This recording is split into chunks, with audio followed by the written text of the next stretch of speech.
let's see, tonight we are listening to and watching Jason, who's going to be talking all about cards, kind of a workshop approach here. So everybody pitch in and let Jason know that we're still here periodically. Jason, I'm going to make you an organizer. So you're going to mute out for just a second, and then we'll make you the presenter. Okay? Okay, go ahead. Yeah, go ahead there.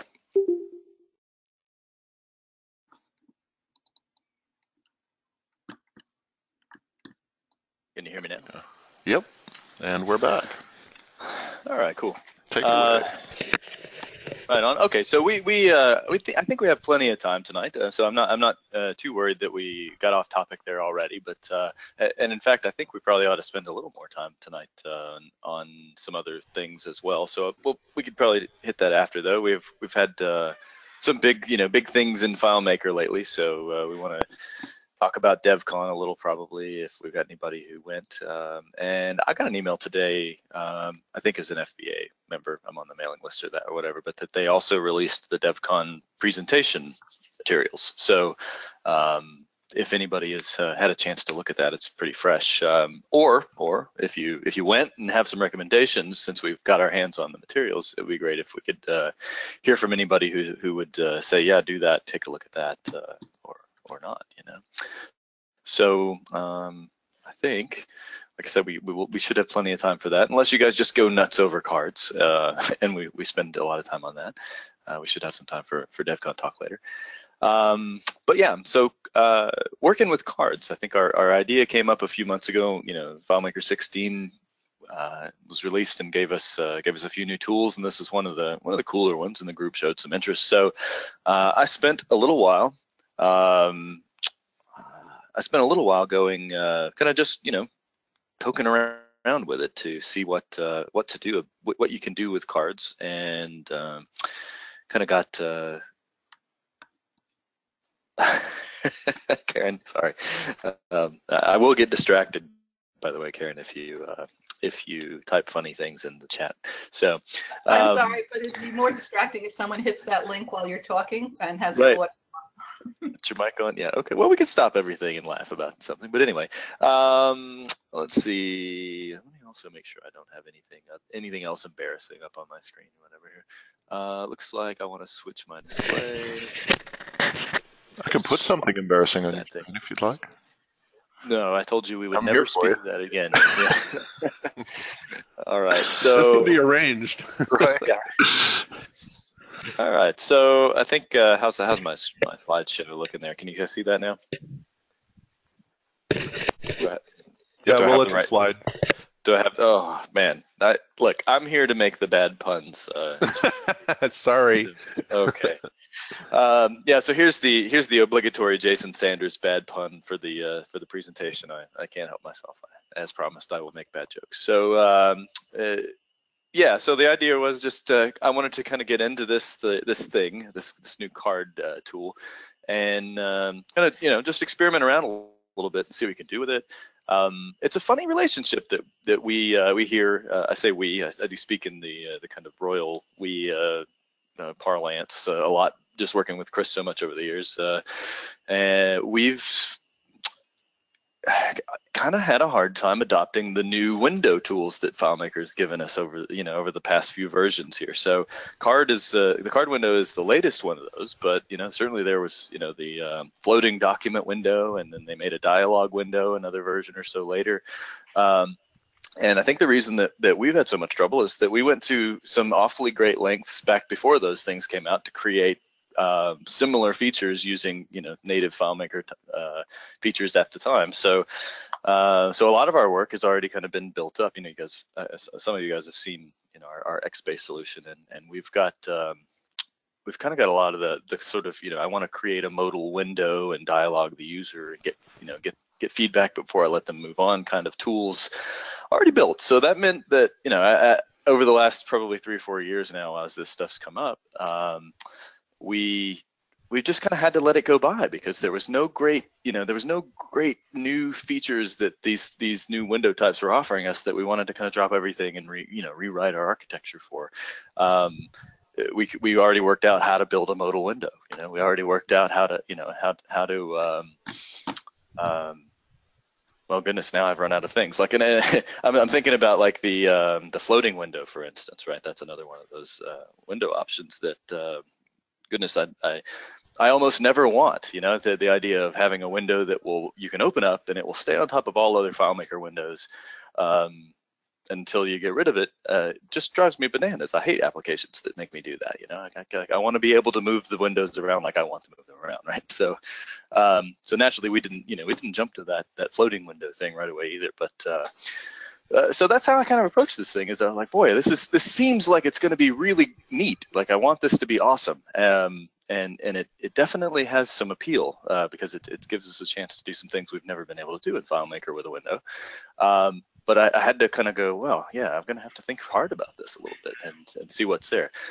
So so getting into this, it doesn't do a lot, right? It's a script step. They kind of gave us some additional features in the new window script step here, where you can spin off a new window, and you just tell it it's a card type, and you've got a few options. This is a screenshot of the FileMaker 16 version of the new window dialog. And the three other options that are shown there are the ones that were there previous. We had those floating document dialog windows, and they've added card to that. And really the way they've set this up is pretty cool, because it as you choose the different window styles, it basically changes the options that are available to you down here. So it kind of gives you an idea of what sort of behaviors you can get out of your window, and you can usefully switch on and off the ones that are available to you with each window type. So card is pretty limited, as you can see. I got 5 out of 7 options that are just totally grayed out when I choose card window here. So it kind of sets the tone here, right? The card window is kind of limited, right, as compared to other window types where you can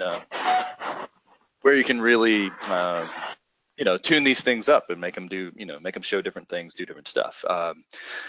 So the card is kind of by its nature there a limited tool. It seems like FileMaker set this up for us so that it can be a very tightly controlled environment. When you put the user in a card window, you're looking for something real specific, and they don't have a lot of wiggle room. So so you can see that the options available here are that you give your window a name. It's covered up here.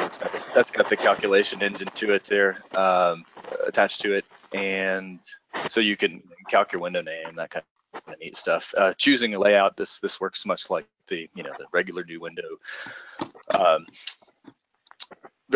step. I guess a point to mention here about this behavior, kind of a pitfall I ran into, is that if you use this new dialog, it's not really backwards compatible, and they don't warn you about that. At least not with blaring sirens and flashing lights or anything.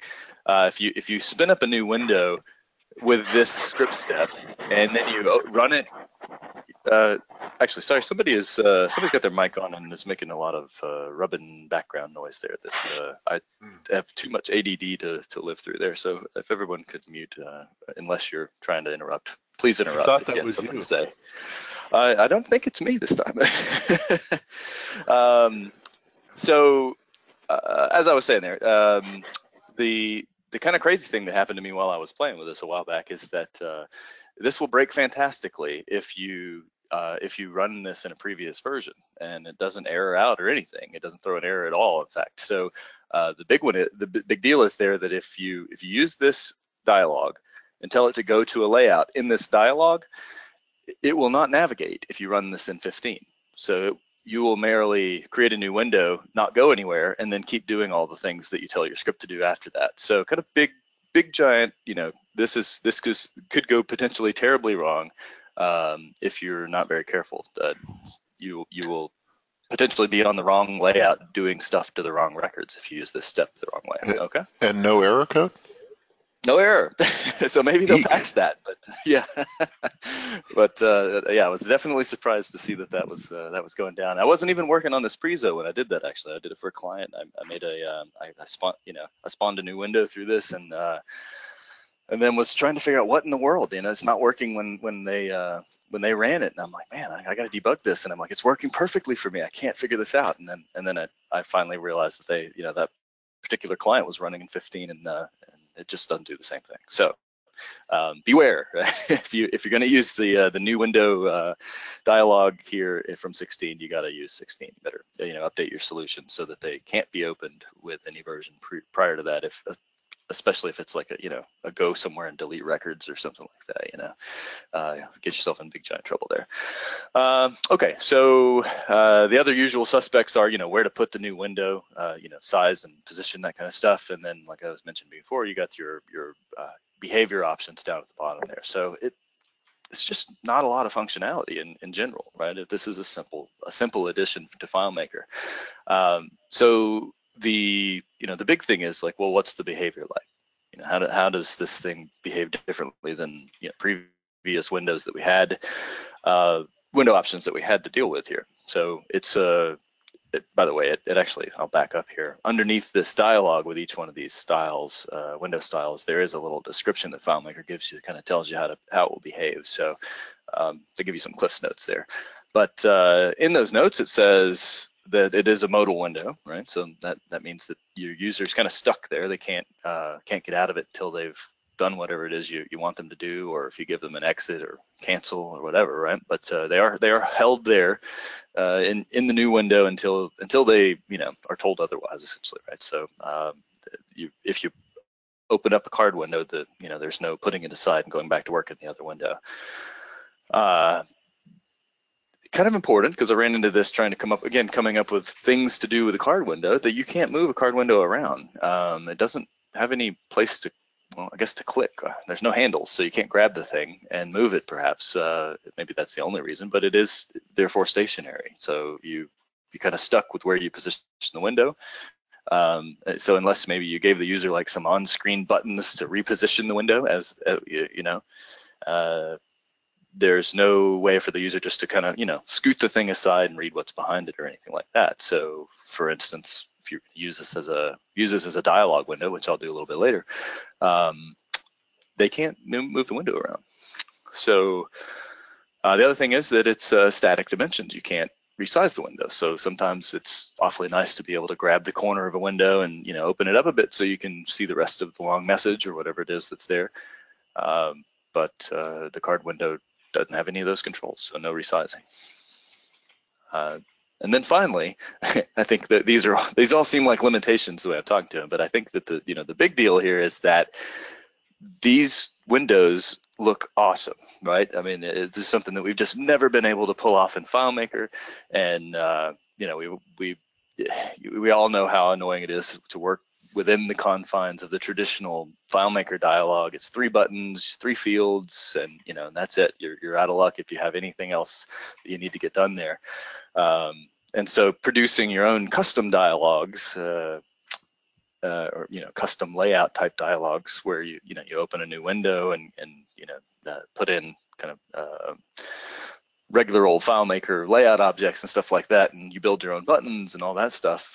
It is a chore, and I'm not offering an alternative to it being a chore. This will still be a chore with the card window, but it will look great. So I think that's kind of the big deal here, is that this is like this addition here is primarily just oh boy, the word just flew right out of my head there. This is an aesthetic change for FileMaker. I mean, we could do pretty much all the things that this window option offers before in one way or another, but now we can do it and make it look just really sleek, very cool, handsome, I say. So I feel like that's kind of empty. I'm going, man, I love this change. I'm glad that they did this for us. I know we've always kind of thought it would be cool to be able to make a better looking, dialog window, or have some more control over how much of the clunky kind of baggage that a new window brings on when you open up a new window in FileMaker with all the borders and the title bar and everything around. So like I said, I keep wanting to be really excited about this, but I keep going, well, it just it doesn't do much new there. So it's got, we need some compelling reasons to really go back and dig in and try to use this thing. So kind of going, what do we do now, right? So I'm going to go ahead and get into my demo file here and start showing you some of the things that I came up with. They're simple, so don't get your hopes up like I'm going to really amaze you guys with all my incredible creativity or anything. But the first one is what has to be I'm just going to go I'm going to shoot the moon right here at the beginning. The first example has got to be the piece de resistance. It's the thing that all FileMaker developers have always wanted to do, and it really just makes the rest almost pale in comparison, right? So let me see if I can kind of get that going here. No peeking. So I will fire up my demo here and let you guys see the thing.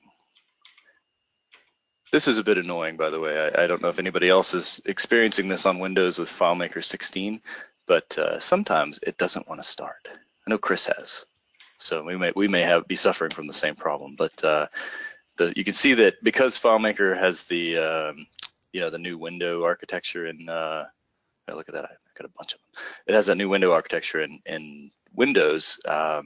They don't seem to have worked out quite all of the kinks in terms of making it run properly. So you can see my apps up here. I don't have FileMaker Pro running, but in my background processes, I have a bunch of FileMakers, and no matter how many of them I have, it doesn't seem to want to start right now. So anyway, I'll clear this out, and then I'll start FileMaker again. No one's jumping in and going, hey, oh, you know what you need to do? So please do that if you know what I need to do. It's driving me nuts. There we go. So that works both ways, because I've seen the same problem and I don't know how to fix it either. So if you figure it out, please let us know. Yeah, I'd be interested to know the answer to that one. It's just a pain. All right, so let me go here. All right, my solutions. Here's my card window demo, and I'll open. So there it is. Be amazed. I made a splash window. Wait, no one's cheering. What happened? I was muted. I was cheering. That was muted. You were muted. Okay. Yeah. I see. Yeah. You received muted applause. So. Right. So. Thank you. So wasn't that great? I mean, we can make like a real live splash window now. It looks like real software opening, doesn't it? Anyway, so that was the thing that I think probably spurred me to do the whole presentation, is that I'm like, oh, I'm gonna make a splash window now, because we'd never been able to pull that off. It turns out to be an interesting exercise, though, because of the way that FileMaker behaves with its first window that it opens. So you do have to jump through some hoops, and I don't think my solution is absolutely perfect. And I'd love to just see if anybody else has a better idea for this. So I want to walk through this one and kind of show you guys what I'm talking about, so you can see it happening and kind of get the idea there. So let's see if I can make FileMaker 16 behave itself. I've also found that if you bang impatiently on your shortcut, sometimes it will actually go ahead and open, which is remarkable to me. There, see? All I had to do was hit it about 40 times and up it comes. Okay, so I'm gonna turn on the debugger here and we'll open this thing up. So has anybody already gone through this exercise other than Chris? I know, Chris, we've done this a while back in another solution, but where you wanna try to open your first window off screen in FileMaker.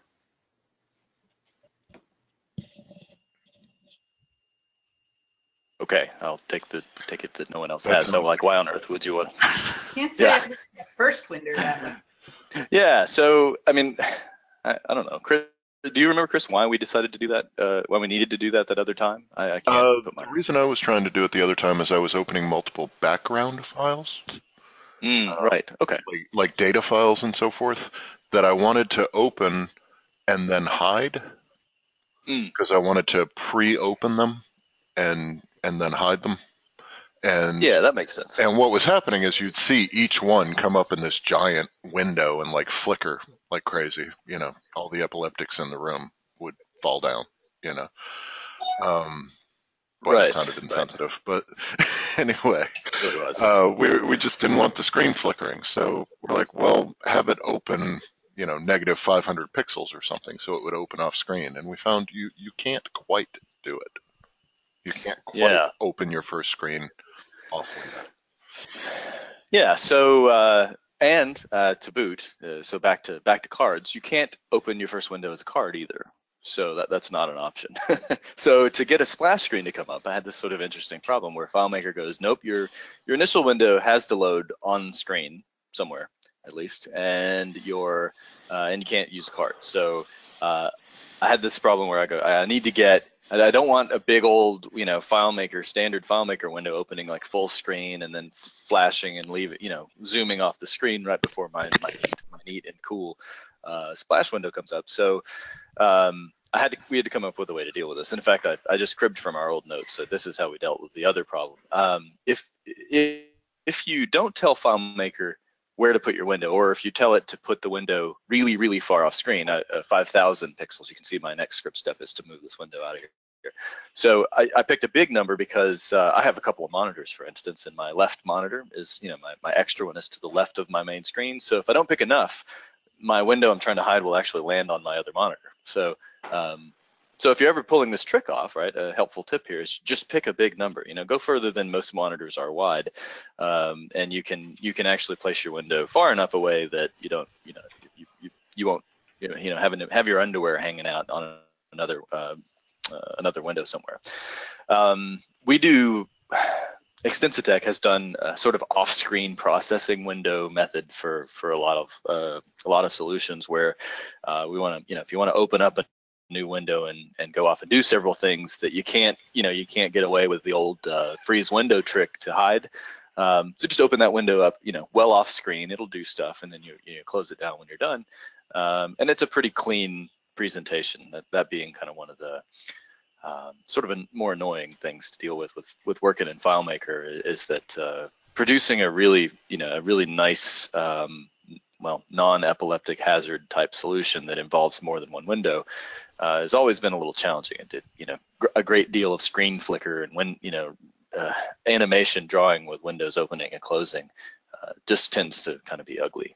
So we've thought a lot about this off window problem, and let's see. Eric is asking a very good, poignant question here. I'm going to actually, I think, address that. So I didn't quite get to the end of it before the balloon disappeared. But the behavior of FileMaker is that if you open up your first window, by default, the file will open with the window placed and sized where the last window closed the last time you closed the file offline. So in other words, not hosted. So if you've had the file open locally with FileMaker Pro and you close it down, that gets saved with the file apparently, and that last window is the size, shape, position, whatever, of the first window that opens whenever you open it from there on out, whether it be non-hosted or hosted. Okay, so that's kind of an annoying behavior to have to deal with, because once if you're in a production environment, for instance, and you want to fix this, you have to get everybody out of the file and take the file off the server and reopen it and then tell it to close the way you want it and that kind of stuff. So that is what I've done. This is a local file, it's not hosted, but I have actually, since I did this, was that Chris? Sorry, I missed who wrote that one. I was going to say the next bit about what happens if you open your window completely off screen as well. But just sort of, if you haven't pulled any punches yet and you just open up your file, the behavior is that FileMaker opens it where you left off the last time you had it off unhosted.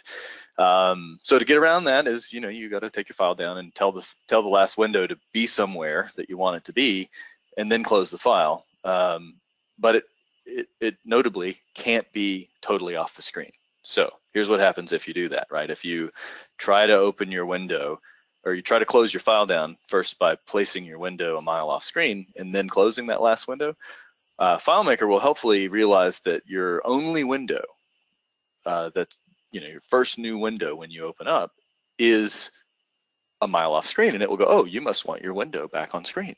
And so it will actually reposition your window that you very painstakingly and carefully moved off screen. It will reposition it back on the screen, and in fact, in a way that is not at all helpful. It just sort of puts it some on the screen, You really expected them to be helpful? Well, I mean, like just like pick something that makes sense. Like put it back at 0, 0 if you don't like my position. But no, it will put your window like, you know, a few hundred pixels into the middle of the screen. It just sort of sticks the bottom right corner onto the window enough so that you, I guess, get the picture or something like that. So, but it is so much of the window gets stuck back on the screen that it's still ugly. You still see your window flashing around as you open it up. So, in real time, you guys, I don't know if you've noticed, anybody's seen my window up here, but this is where I put my window. With some trial and error, I figured out about how many pixels you can get away with. So if you put your window, how many is it, Jason? I can't remember. Is it like 100 each way? I have to look at my on last window close script. Because I thought I got it down to 10 and 10, but I'm looking at the size of that, and it must have been 100 on 100. Yeah, it's a bit more than 10. Yeah, I think, anyway. You have to have at least that number of pixels on the screen. If you have, so there, like if you go from 100 to 99, it will try and move it back on your screen for you. It's so very precise. Yes. Yeah, interesting stuff. And you can also, I mean, if you feel like, and I don't know, I mean, you probably didn't see it, you didn't know what to look for, but that, you know, that little gray square flickered when I ran my file the first time a moment ago. You can also put the window off other, you know, the right hand side of the screen, you know, that kind of stuff. So you can position the window elsewhere if you felt like, you know, the eye would not be drawn. But basically we're just doing a little sleight of hand to try to make this first window happening. And you know, in Chris's other situation where he was opening a bunch of windows, we're trying to make that as, you know, kind of as subtle as possible. You don't, you know, just so the user's not watching screens flicker away. We honestly didn't care the first time screens flickered at us, but over the years, the complaining customers just kept going, this screen flickers too much. So we've ended up having spent a lot of time thinking about this. So if you wonder why I'm going on, so it's probably because I'm bitter or something. But anyway, so like I said, you got kind of the gist of the trick is you got to set up your first window to open in a way that's kind of neat, so it doesn't disturb the awesome effect of your you know, really neat splash window. I'm only mostly facetious about that, right? I really am excited about the splash window, but it's kind of a goofy thing. So as soon as my window opens, you know, my first window is open, it's over there, and I immediately get it out of here, right? So right away that thing's gone. It really flashes for, you know, a tiny fraction of a second, just long enough to draw and leave. So and then I can go right to opening up my splash window, and there she is. All right. So positioning this window is an interesting problem to get to here. So if you can read my script here, you can see that I've got for the top and left, which get displayed hopefully in the script now, the top and left position of the window here, I've had to do some mathing, right? So because, and I'm telling you guys this because this is actually a behavior of card windows themselves. The card window, because it is sort of a, you know, it's modal to your original window. In other words, you know, it's kind of, they're linked. It's sort of a slave to that window. You can't get anywhere, you know, long term in your card window without your, you know, your other window still being over there wherever it was. So as with all new windows, every new window option that you choose here, the positioning of your new window, your modal window, if it is modal, is based on that first window. So since I've moved my window 5,000 pixels up and left, I have to reposition my splash screen here, you know, far back to the right here. So you can see that I've had to come up with a little calculation to figure out, you know, how to get this thing to show up in the middle of my screen here. So there's my 5,000 pixels that I'm adding back in here, and of course I want it to be, you know, the middle of the screen, so I'm doing the desktop width and height times 0.5 to get them, you know, half my desktop, and then I've got to subtract out a little bit for the width of my splash window there. So with a little bit of mathing, you can get your splash window to show up, you know, really elegantly right in the middle of your screen here. So just an interesting exercise, because of course the first time when I put this up here and I didn't really realize that it was going to happen, I of course was like, oh yeah, I just need to get it in the middle of the screen, and my splash window was nowhere to be found. It took an immense, you know, an inordinate amount of me fiddling around with this to figure out that it was still 5,000 pixels off screen. Even that process was not as straightforward as it ought to have been. it turns out some of the window, get window stuff functions were like giving me weird results because it wasn't really. I think they probably weren't expecting the window to be that far over there anyway. So neat trick. You just gotta offset your window positioning from wherever you've moved your base window there. So the lesson to be learned is, of course, that your card windows aren't anchored to your monitor. They're anchored to their original window. So you always got to consider where your window you're spawning from is positioned when you decide where to put your new window. All right, and that's probably the extent of the neat stuff here. So just kind of let that run and open up again. So Jason, Mhm. I know for me, when you showed me this earlier, what I hadn't realized was that while the card window is slave to the parent window, it's not constrained to the boundaries of the original. Oh yeah, yeah. That's So an you excellent can point. open a card window that does not cover its parent window. Yeah, it'd have been right out of luck, actually. My dreams of a realistic and industry standard splash window would have been dashed right away if you couldn't open your card window outside the bounds of your sort of master window, I guess. Well, that helps with one of the things you were saying earlier, that it is a modal window, so you have to be sure that you're not covering up data that the user needs in order to work in the card window. Right, because the user's not going to be able to push it aside and go, oh, I need the last name here. What was it? Right. So you can actually bring up your card alongside its parent window, which I did not realize just from using the tool, just from playing with it. Yeah. So go ahead. Yeah. The other thing I was going to mention is, you've got this splash screen, but in your script, I noticed that you're closing your splash screen and then doing all your setup work. Am I? Yeah. Yep. Wait, there's a reason for that, because I didn't want to. The whole point of the splash window, of course, was to give the user something neat to look at while you're doing your doing your dirty work there, right? Where are you? Trigger on first window.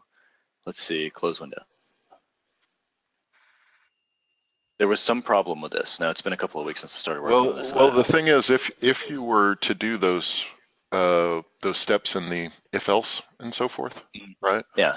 If you were to do those without closing the splash window, it would do them in the splash window, and you don't want that, right?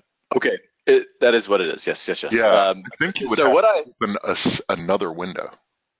I actually attempted to select my original window, right, as a first pass at this, and you cannot. Okay, so there's Right. another sort of modal card window behavior here that we want to make a note of, is that you can't get out of it. You can't script your way out of it. Right. You cannot go do stuff in another window really while your card window's open. So if, however, before closing the splash window, instead of the pause there, right? Yeah. If you said open a new non-card window, do your processing, select that window, that processing window, and then when you're done, select your splash window and close it. Okay, all right. So I think you actually need a third window going on here. You already have two. I think you need a third one for processing. All right. That's not a card window. But I'm hoping anyway, once I get, because my demo is about to start, about to take off at lightning speed. There's not a ton of additional really interesting stuff to talk about, like splash windows. I know everyone is riveted by that.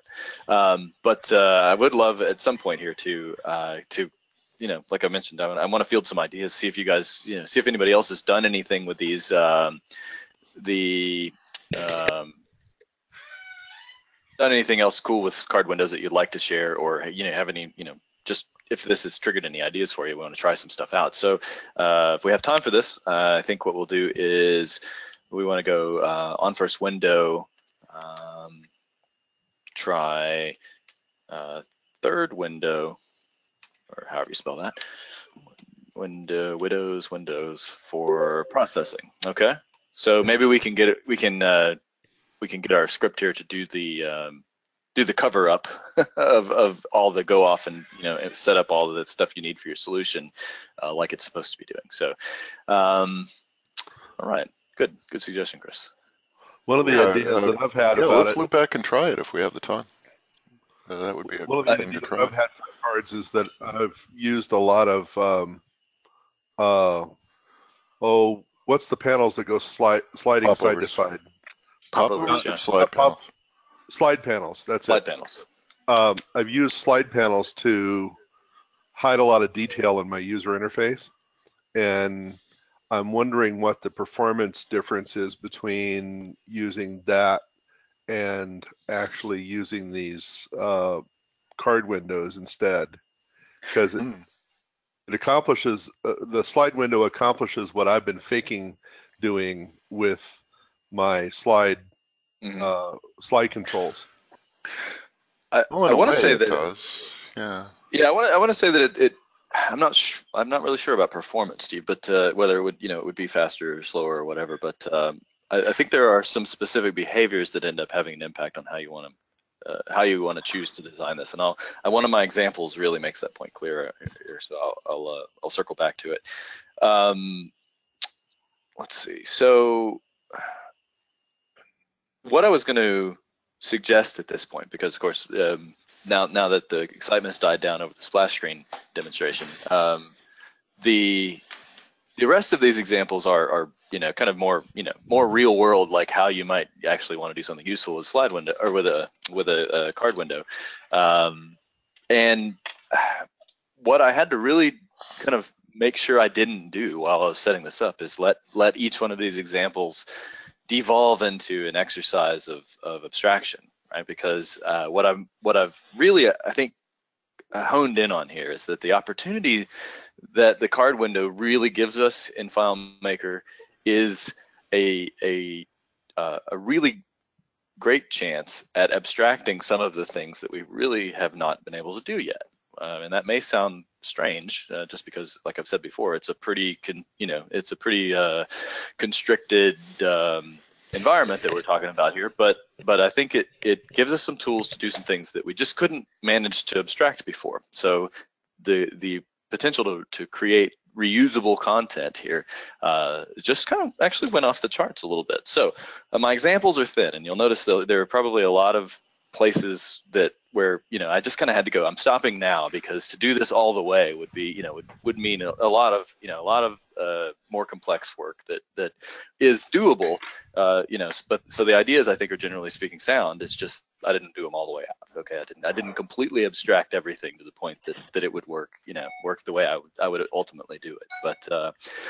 But that is the challenge now. It's like, well, if in most cases, because again, this being a largely aesthetic change, if in most cases what I'm looking to do here is create reusable content, like, well, all of the really interesting FileMaker work around that is involved in creating abstract expressions and creating Sorry? Nope, that wasn't for me. Okay, so that said, like I said, the discussion may try and veer down that path over and over again. Like, well, why is your calculation that way, or why have you done this or that? And it is about, like I said, kind of presenting the idea here without fully fleshing out the full development of an abstract concept here. So I just kind of, like I said, I want to throw out a few more ideas about what we can do with these things, but be focused on the idea that the reason I chose these examples is that they are eminently reusable, right? The idea that I can create this content in a layout one time, and I can call it from many contexts and use it over and over again. And that is where I think the real value of this new tool lies, is that it is, I think, primarily, at least for me, looking like the best replacement for popovers that we may ever get. We've often, I think, wanted to use popovers to do some things like present system-wide menus and things like that, right? So the popover object can present like a navigation menu or tools and things like that are useful on every single screen, and we don't want the user to have to deal with 50 buttons in their face constantly and take up all that screen real estate for that. So throwing those in a popover has been a great solution since popovers came out. But popovers have that limitation that they are tied to the layout. They have to be built in the context. All the content has to be linked to the context of whatever table you're in. So if you want, you can't nest popovers, and so if you want to have a popover and a popover, you can't do that. Right. So yeah, going to some great lengths to get your popovers to behave themselves in portals and all kinds of stuff like that. Yeah, definitely some challenges there, some real limitation. You also can't put a card in a card. So same kind of thing. But now you can mix and match a bit, right? I can do a popover in a card, that kind of thing. So that would solve the problem for me. Yeah, so we've got some new flexibility there, and the idea that I can now, for instance, create a something that is ostensibly the same kind of interface design as a popover menu for navigation, for instance. I can build that in a card window, and I can call it from any screen in the system without having to make new relationships or make copies of the popover button. So even as abstract as we've been able to get with a tool like popover, it means still copying and pasting the popover on every place I want to use that tool. And if you've got a big system, that's like, I've just copied and pasted this thing on 50 screens, and then I realized I needed to change something. So I've got to go to 50 screens and, redo it, or at least copy and paste it again 50 times, right? So that stinks. So this is I think an opportunity to do something like that with this window and have all your eggs in one basket, I guess, which is a good thing this time. So here, for instance, is my navigation window. Right, so I've made a menu. This is a table. This is a list view that I'm showing here in my card window. So these are real records. I can go here or there, and I have dynamic little navigation to get back to the list view. I happen to be on the form view in my demo file, but there you go. So there's a kind of modern looking panel type interface tool here, where I can basically, instead of copying and pasting a popover button that contains all of this graphical stuff, instead of copying and pasting that all over the system, I can actually copy paste the button, and all the button has on it is just it has the thing that calls my script, right? It's just a button that calls a script that opens this window. So now that just got a heck of a lot more portable, and if I ever want to make changes to this window, I only have to make those graphical changes in one place. So that's a huge one, and thank you, Karen. We hardly ever use popovers because it turns out it's like, man, I really don't want to have to do that. They also while they work in certain of the other environments, not web. Well, I think they work in WebDirect, but they're fiddly. They're really fiddly in WebDirect. But it should be said that card windows do not behave themselves at all in WebDirect, right? They just open up like new windows as well. So that doesn't solve everything. But I think like I said, a drastic improvement especially when you're trying to deploy a given solution. And it's something that really needs to be widely distributed. If you've got many windows or layouts in your system where you want to put provide certain content, that this is like awesome. This just made everybody's jobs way easier. I went ahead and did the sort of ubiquitous settings button as well, just since that's what's on the other side of the screen here, my fake settings. But did you get the idea? Same principle. This is different than my nav menu over here, because it is in fact a form view instead of a list view. So I just wanted to kind of show that you can do both, and that's these windows can scroll and that kind of thing. So it's all about this exercise is all about just positioning. It's deciding where you want to open your new window. There's no animation, by the way. I think that's just our eyeballs imagining that window comes out from the left in this case and comes out from the right in this case. There are no settings for animating a new window. Go to Layout has animations now, but I'm not using any of those, so I just want to make that.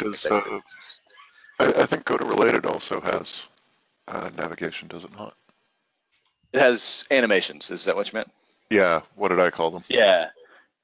navigations or something. But yeah. Yeah, So anytime you change if you did a GTRR, you could get some animations. Yeah, it really was using it like animation, that. yeah. Yeah. So I fiddled with it briefly just to see if it would be worth it. But that actually looked like I wanted it to look anyway. So the whole fly in from left animation, I didn't even need it. So Hey, Jason, I'm looking at this. I'm wondering if you could do, like if you had an arrow on the left yeah, instead of the button that you currently have, right? this And guy. if your button actually moved and resized your main window, Mhm. moved it right and shortened the width, Yeah. and then opened your card to the left of the main window, Yeah. then you could get that thing that we've seen faked out in FileMaker before, where you're trying to slide out a panel, Right. add a panel to your page. Right. We could actually make that work.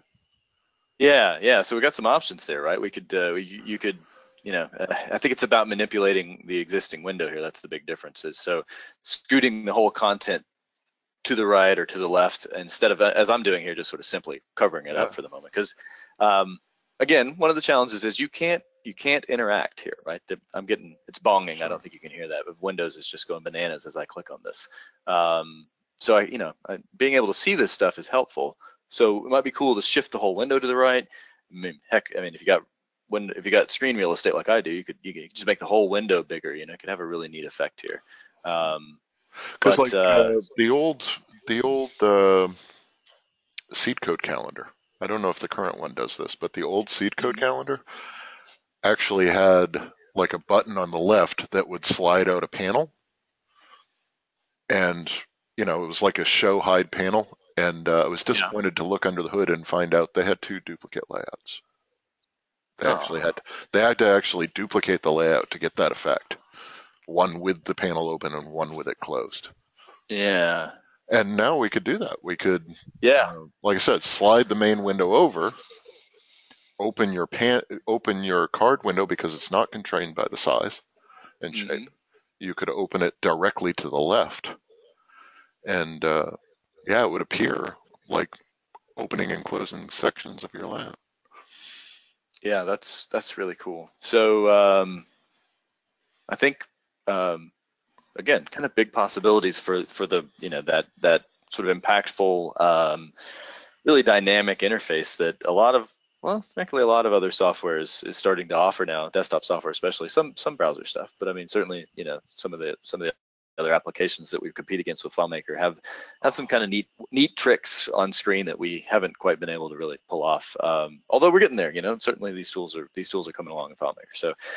So this is an exciting one for sure.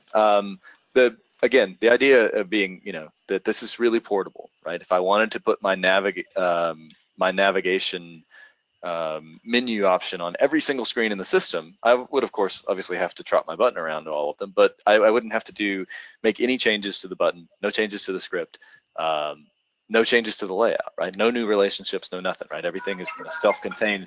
This is eminently portable. So just as an example, I can navigate over to the list view here, and this is the same button, right? It's a copy of the exact same button. I'm showing you the exact same window, exact same set of related records, all that kind of stuff. So let's see. Okay. All right. So so those are my two kind of on-screen tab or panel type effects that I've got cooked up so far. What's the next on my list here? Settings pane, navigation window. Okay, my selection window. All right, that's a good one here. So let me back up slightly and tell you about my demo file here. This, if you haven't recognized it, is the contact management starter solution from FileMaker. You might recognize it from Jesse Barnum's demo from last month. Since he picked on it, I felt like I could too. It has that distinctive sort of hearing aid colored interface. Very exciting stuff, right? So I have modified it, fairly heavily to normalize some of the data involved, that kind of thing. It's a pretty simplistic data structure out of the gates. One of the complaints we've always had. So and the comments that are going by here, I think that this next example may really speak to that, right? That we could create a sort of selection window utility with a card window for each of your tables that you might want to choose a record from. So so I've had to set up some relationship here. I had to create a yeah, stop chatting so fast. I've had to create a build onto the starter file here some additional features that don't come with this. So if you're looking around in the starter file for this stuff, it ain't in there. So if I go, I had to introduce that there are, there's more than one kind of contact. You can see I've got 2 companies here and a person in my contact list. And so I created just kind of a data relationship between companies and between contacts. One contact may be related to other contacts. And so I created the sort of, parochial employment relationship here. Okay, so here's Fred Jones, and Fred Jones's employer is Go Live Solutions. That, by the way, if no one remembers, that's my new company name here. So that's why it's Go Live and Extensitech this time. So so Fred works for Go Live, but I'm firing him, and Chris is going to hire him. So I can click the employer there. I get a really neat looking window here with a list of companies. I can click and select and tell it okay, and then off it goes. A couple of years back, I did a deep dive into selection methodologies in one of our FMPUG presentations. So I kind of covered all the bases, and well, a lot of bases in terms of how you might perform that kind of selection in FileMaker. FileMaker's native tools are insufficient essentially from like a data integrity standpoint. So we kind of have to do some better work in terms of pick lists when it comes to this kind of thing. So we have under the hood there's some stuff going on there that makes this solution very sure that Extensitech and Go Live and Fred's relationships can't get boogered up by the users messing with data and stuff like that, or if one of these records got deleted, for instance, the old drop down or pop-up menu solution where you do the two field value list trick where you get the key as the main field and the name is the other one.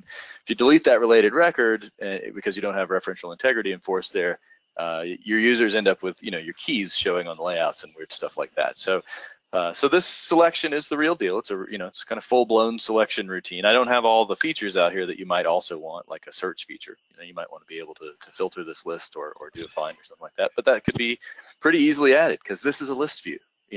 My script performs a find, finds only companies, for instance, because I'm picking an employer, and I'm assuming that it's a company. But I can do whatever I want to. This is a window. It behaves like a window. It doesn't have any of the constraints that that portals and other things like that have.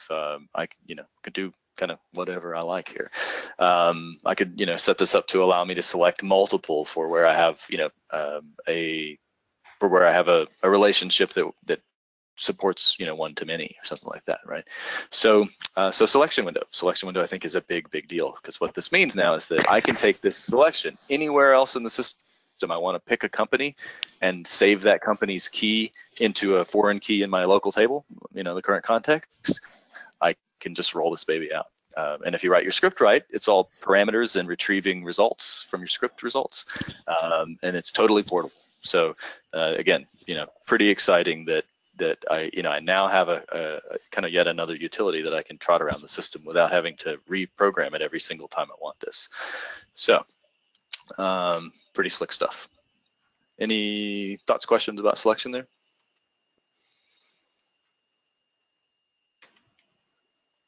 All right. The next one is. Why no, Jason? No, we do not have questions. Thank you. So the next one is probably, I don't know, it's probably my least favorite implementation here. I think there's a lot of potential for this because it has that same sort of, it has the same potential to reduce the amount of kind of development work that we need to put in whenever we want to deploy certain interface tools. So it has that kind of reusability thing here, but this is where I bump into some of the limitations of the card window, and I've struggled to quickly create a demo that I really like here. But that is that if I wanted to show a list of related records, normally I would just throw a portal up for that, right? But if you've got a big complex data structure, that means you've got 5 million relationships hanging off of your current context, so that you can show all these portals and stuff like that.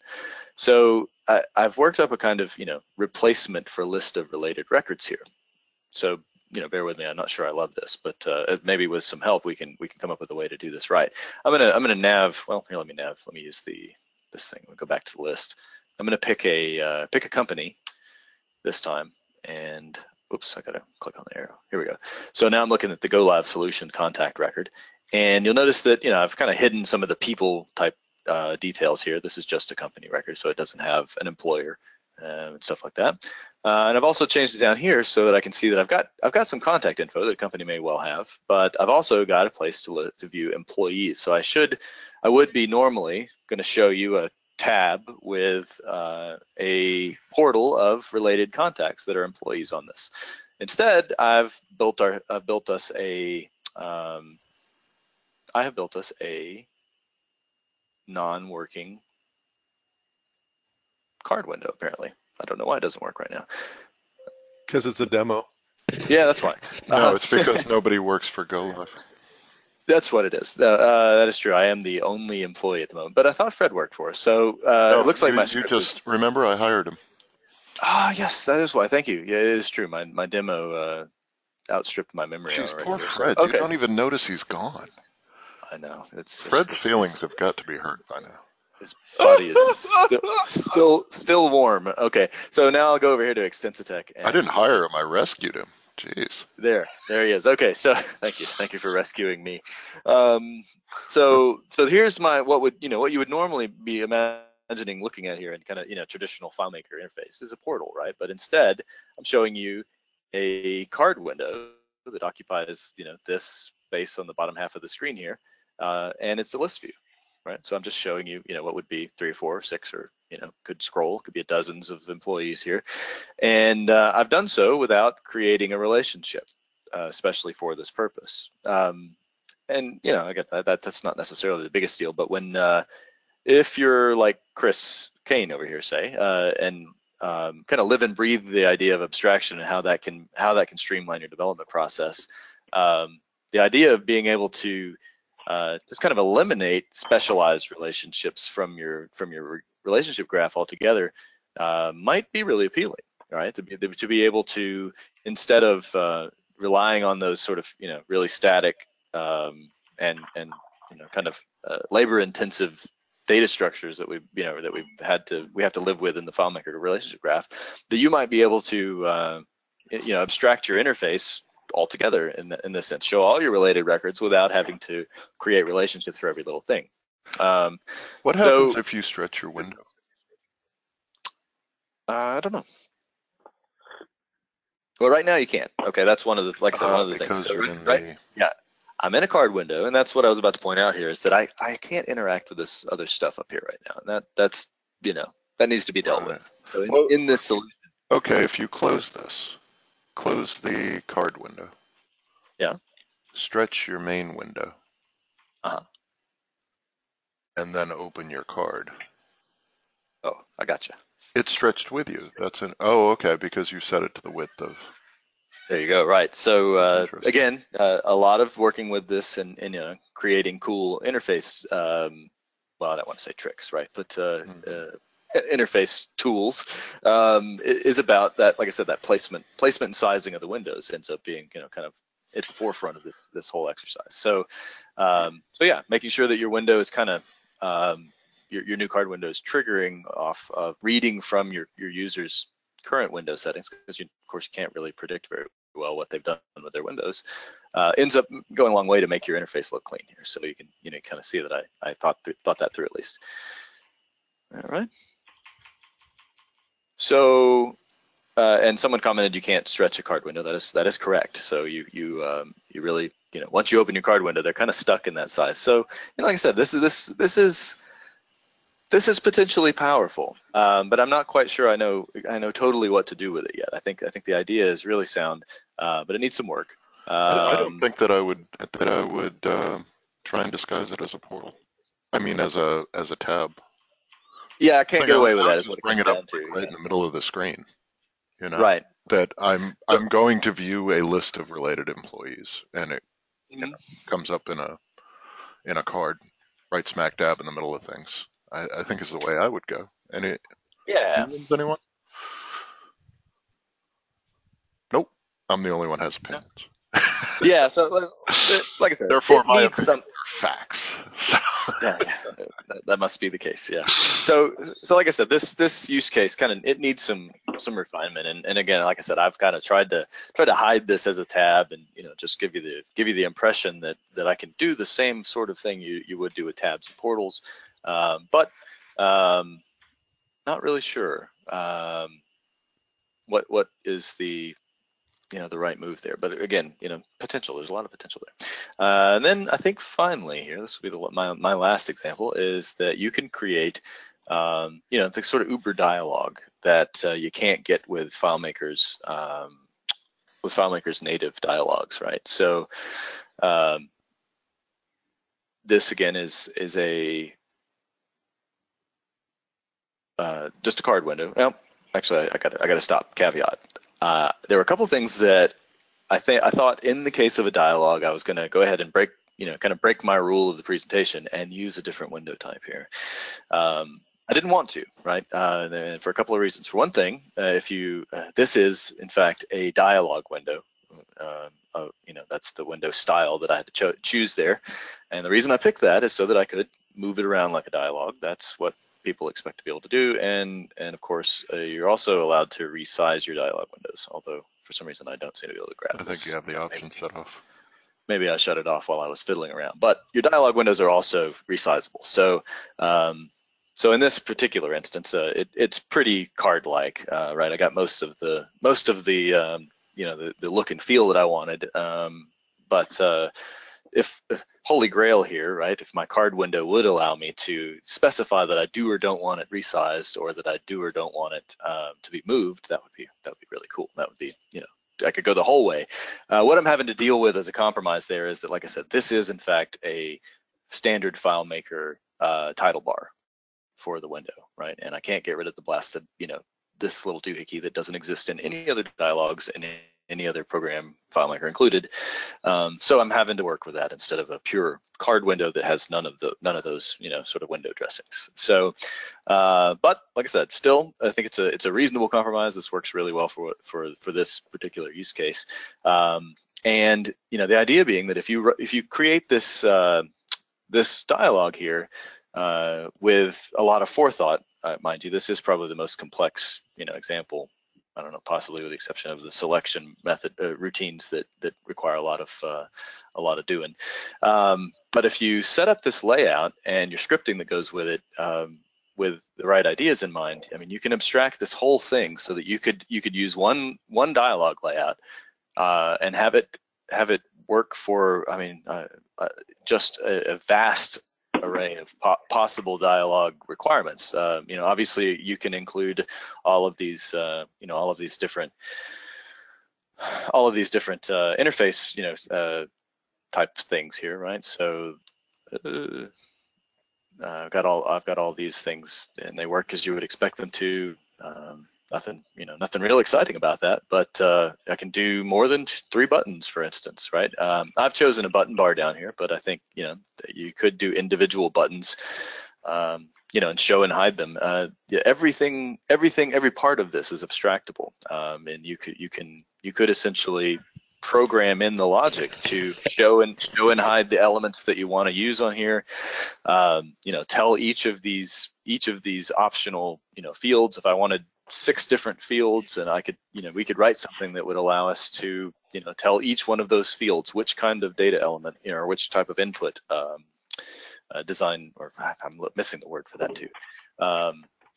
Which type of data input tool to show here. And again, you could even go as far as to resize the window so that you didn't have lots of empty space. So you could create a really refined, kind of native looking dialogue tool that is very, very extensible, extremely abstracted. And this one's probably the one. I kind of can't wait to do this in our in my own solutions here, to be able to, rather than have to live kind of trapped in the, the FileMaker show custom dialog setup there, and create my whole, anytime you get into like a complex workflow where you need to ask the user a lot of questions, you're kind of like, you're stuck. You're going, oh, well, I've got 4 options this time, or I really need a cancel, so I need 2 options and a cancel. So now I've got to ask them another question after the fact or something like that, right?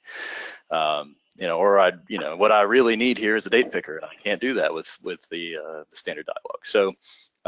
So this guy, this really gives us an opportunity there to open that wide up. Now there's a limit to how much you should do with this. I will tell you that I once inherited a solution, a big complex solution, where someone had used the Troy dialog plugin to essentially capture the entire data entry interface. So the users were presented with like gigantic, like full screen dialogues with like dozens of fields and labels and things like that on them that these people, the developer had painstakingly built out. So you can obviously overdo it.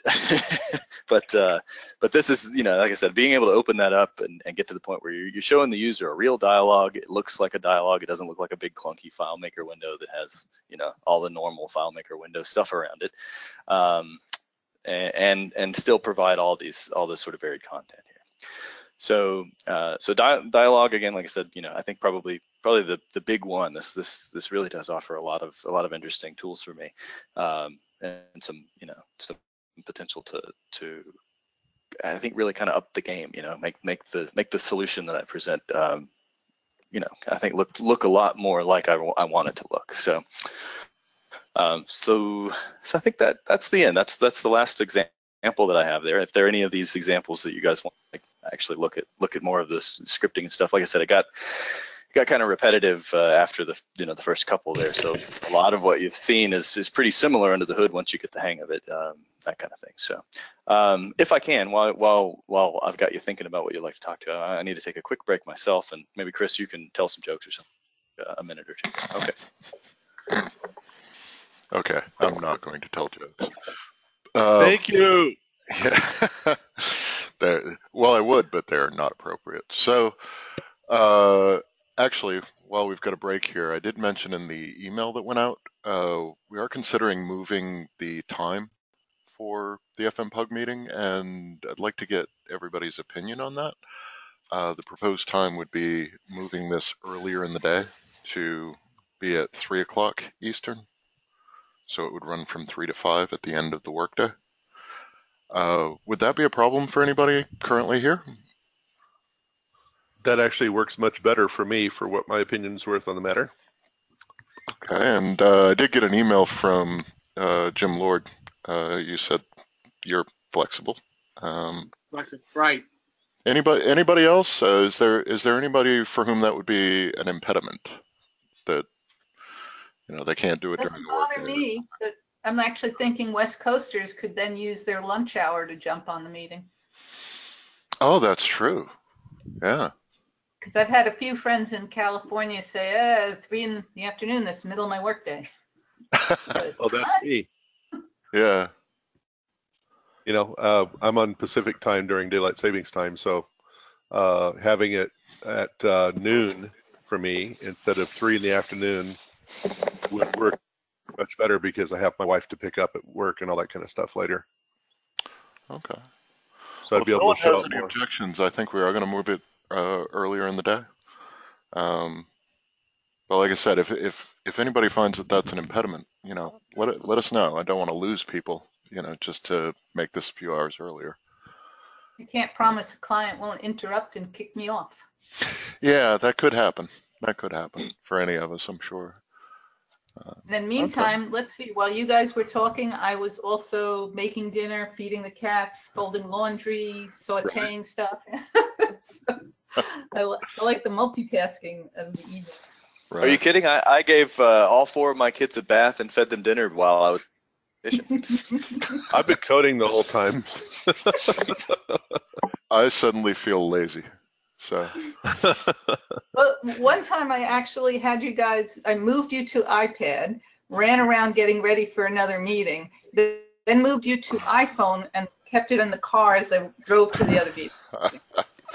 That's dedication. That's dedication. Yeah. It's fun. Better than the radio. Impressive, right?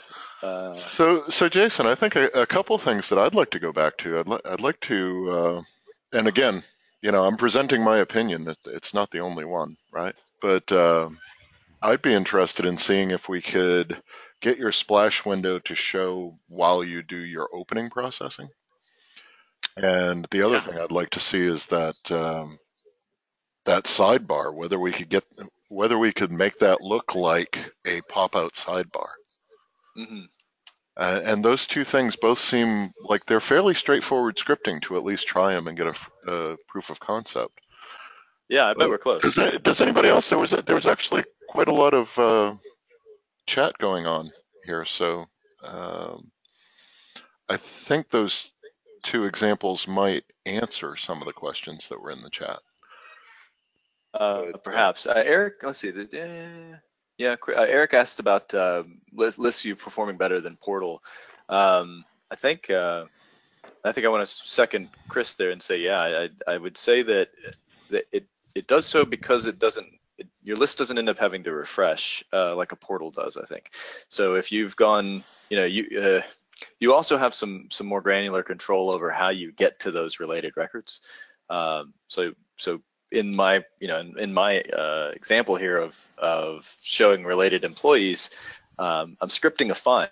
And so if I had a very complex set of criteria that I would normally have to embed in a relationship or a Portal filter to get the results, I could actually script that in a find in such a way that I choose exactly how I want to evaluate my search criteria in the order I want to do it, right? So that is, I think, over time shown to be a really well, maybe one of the only ways, by the way, that you can improve performance on complex finds and improve the way complex relationships work is to make sure you're executing your finds and use constrain and that sort of thing in exactly the right order. So I think that getting those records to show up on the screen via a set of a find or a set of finds and a list view could definitely have some improvement over what a Portal gives you. FileMaker 15 and 16 do that neat spinning wheel thing for portals that draw slowly. That is very cool because it lets the user move around and see the other data on the screen that isn't drawing yet. But at the end of the day, you still have to hang out and wait for that stuff to show up if that's what you're looking for. You have to remember that if you are filtering the portal, all that related data is still there, just not visible. Right. Right. Yeah. Let's see. And so if you have any totals at the end of the portal, it doesn't. They get left. That doesn't change. The filter doesn't change them because it still goes on the whole amount. Mm-hmm. Yeah. Right. Yeah, it shows the total. And there, not having a very complex set of predicates in a relationship on the graph has some other potential benefits. It's like anytime you accidentally trip over something from that relationship, server has to go to work, fetching results, and that's something that, when you go to performance tune a solution, you end up working on those relationships and coming up with other ways to show that data, and that's a lot of the time just simply because those something with 5 or 6 crazy predicates, and shoot, we do some kind of borderline sinful things with unstored calculations in relationships that sometimes they just don't work over time, or they don't work under load or whatever, and you got to come up with other ways. So being able to present a really familiar interface to the user, but use a totally other method here was, like I said, it's compelling. I don't have a full solution for it yet, but I think I need a couple more tools to get it done. But like Chris said, there I think some ways we might get there. Okay, so why don't we look real quick at our on first window open script, since I know that everybody wants to see this splash window ready for prime time, and I can send this out so that everyone can use it immediately. Let's see. So what we don't want to do anymore is close our splash window right up here at the beginning. I did that because I gave up. Like I said, I definitely was trying to get this to do what Chris was describing, but it didn't behave itself, so I quit. And all right, so we'll move that down there to close the splash window. And in the meantime, what we want to do is open up a new window, right? Yep. I've frozen my splash window. Now a new window. Oh, that's a new file. New window. And this guy can be a document window. And what do we call it? Processing. That's just, and you don't need to worry about resizing it because you already sized the parent. Yeah, I guess this would. And this is where I think, we kind of get out in the weeds here. I don't really know what this behavior will be like.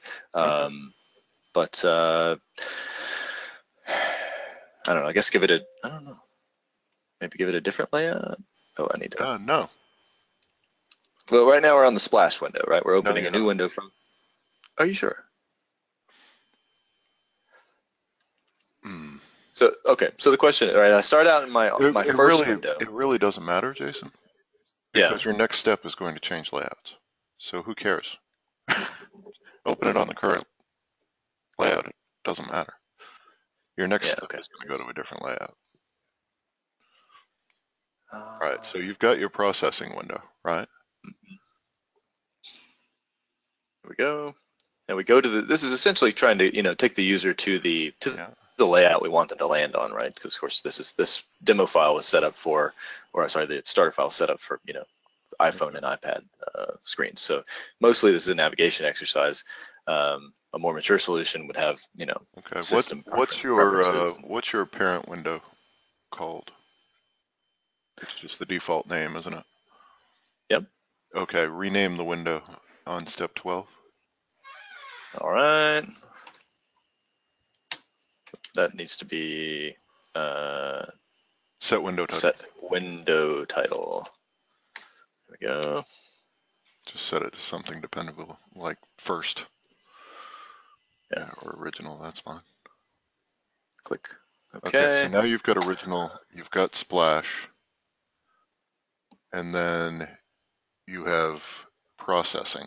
Now you're in processing, you do all your processing, and then at the very end, close original, which will also close splash. All right. And put that at like the very end, I would think. Gotcha. So we're going to say that this is original. There we go. And we'll move it pretty much right before you move resize window, I think. Oop, too far down. Yeah. All right. We'll see how that goes. Yeah, let's try that. All right. Are you feeling brave and run it at speed? See what happens. Oh yeah, I feel really brave. It's on your computer. Right. Why not? Right. Yes. Won't break anything on my computer. I'm fine. Yeah. Okay. There we go. It did allow me to open.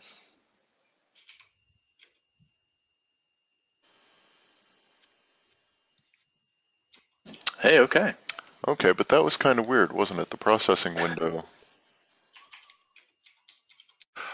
It opened based on the position of the splash window. Mm-hmm. And we don't want that. We want it to open in the same. So actually, open your processing window. Can you hide it off to the side? Yeah, I think you can. That's what you guys did originally. Yeah. Hang on a second. Yeah, we've introduced a third window here, right? And that's opening in a weird place. So I believe you're going to want to resize the original. No. Wait a minute. So here's the original being moved. Yeah. Way off screen. Right. You see where you've got the open the card window? Mm-hmm. Right. You want to open the processing window. Move that new window there up. Up one more. And then put a select window down on line 20 to select the processing window.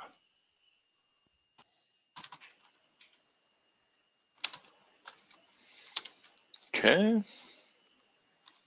Is this making sense to anybody else, by the way? Or am I running away with this? I think the second or third time around, probably get it better. Okay. Well, our goal here naturally is to have the splash window really be doing something useful, which would be masking the fact that we're processing stuff. And so again, in a more mature solution that has a whole bunch of work to do when you first start up, setting globals and establishing. And this is more for a server type as opposed to individual machines too, correct? No, this is just that just could work on FileMaker. either one. Yeah. Yeah. Oh. So.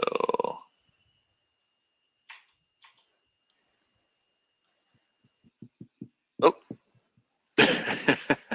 Okay, that wasn't good. Why didn't we? Let's see. Alt T. Oh no, I can't get. Yes, you can. My window is way out. I was going to try to open the data viewer, but apparently my menus are disabled as well. Right. Are So all your menus disabled? I have a custom menu set for some other Okay. features that I didn't. All get right, into. let's run this in debugger. Dang. Oh, too late. Yep. Why didn't you stop me? I did. Just after.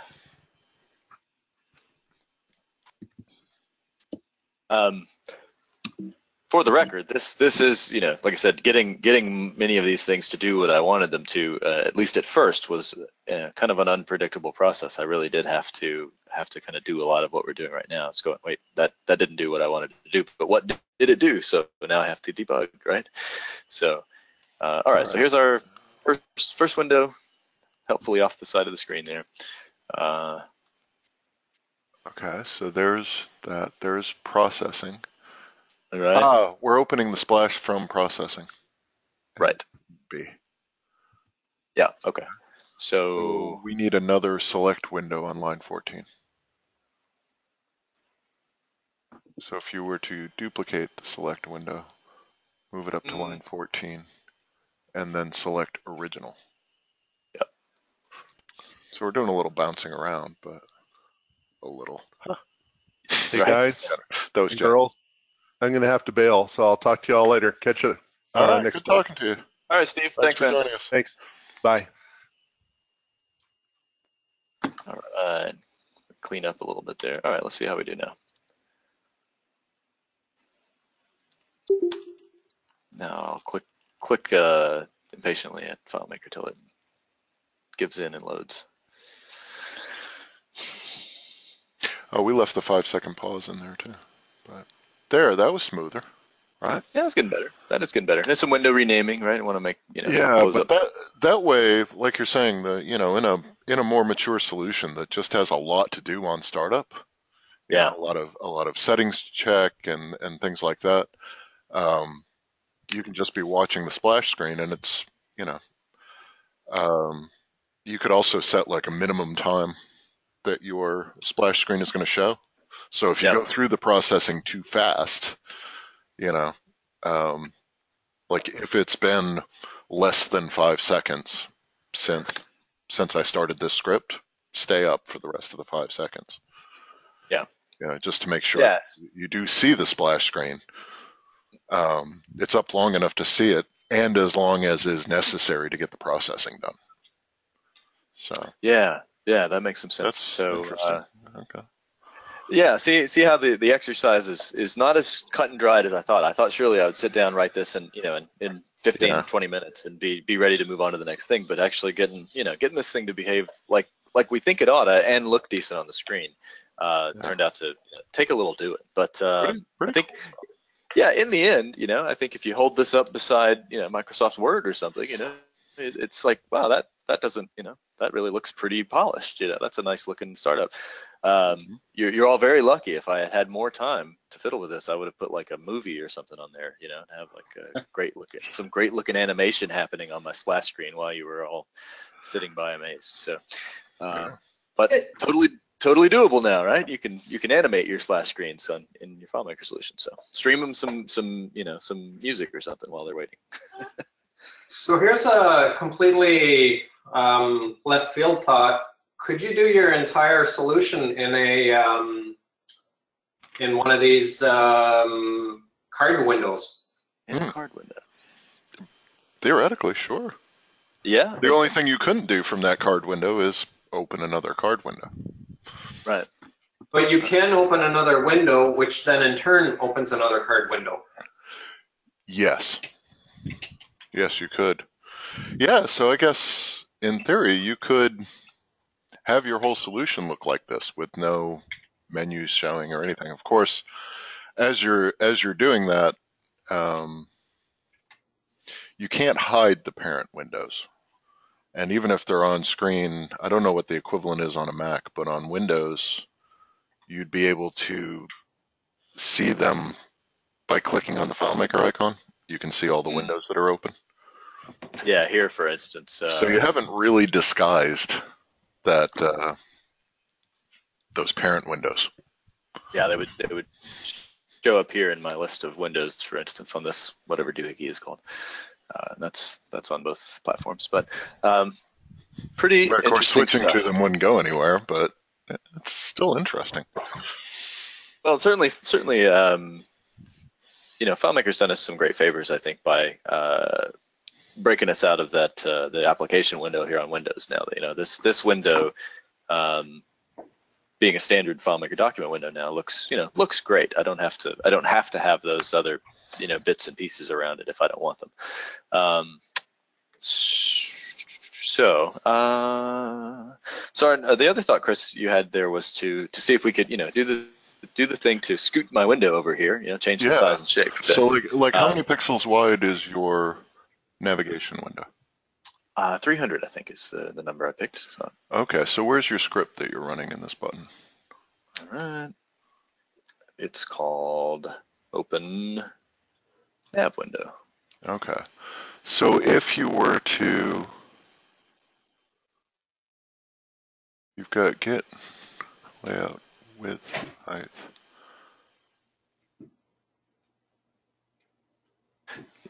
In this instance, I think I only ended up needing height. Width didn't come in, right? That's just an extra step. But oh, I see.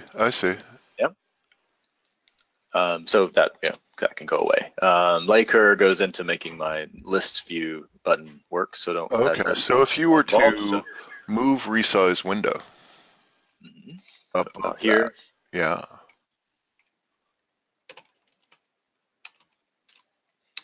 Yeah. So if you made the width get window width minus 300. Yeah.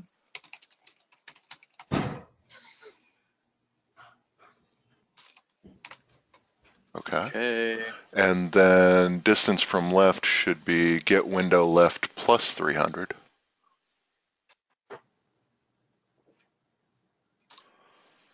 Yeah, about like that. Okay.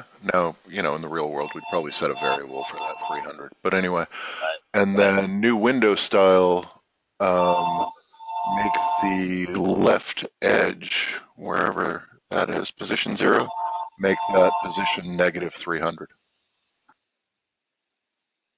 That's the from left, yeah.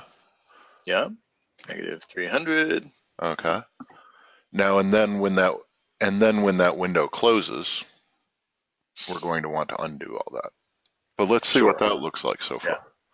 One step at a time, right? All right.